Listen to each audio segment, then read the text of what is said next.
afternoon students.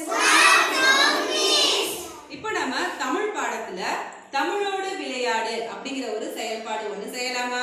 Yes miss. Okay. திவ்ய Darshan come. இப்போ நான் சொல்ற குறிப்புகளை கேட்டு அவன் ஒரு படம் ஒன்னு வரைய போறான். சரியா?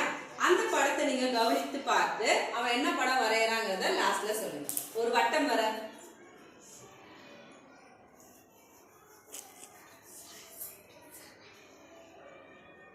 ரெண்டு கண்ணு.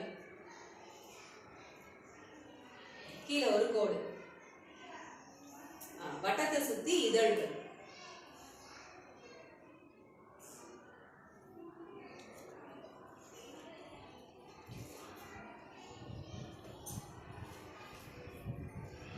இந்த படத்தை பார்க்கும் பொழுது எப்படி தெரியுது? பூ. இப்ப சிரிக்கிற மாதிரி. இப்ப இந்த பூ என்ன செய்கிறது? பூ என்ன செய்கிறது? சரி, இந்த பூ ஏன் சிரித்தது அப்படின்னு கண்டுபிடிக்கலாமா?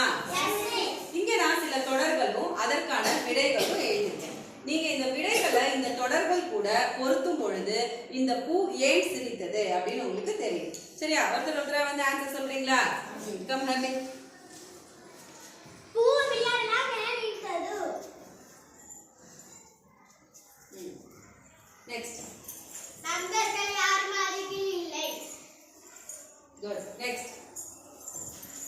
யாராவது வருவார்களே என்று எதிர்பார்த்திருந்தது. குட். நெக்ஸ்ட்.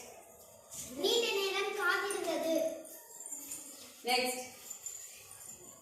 அப்பொழுது வண்ணத்து பூச்சி ஒன்று வந்து பூவின் மேல் அமர்ந்தது. குட். நெக்ஸ்ட். விளையாட ஆள் கிடைத்தது. பூ சிரித்தது. Very good.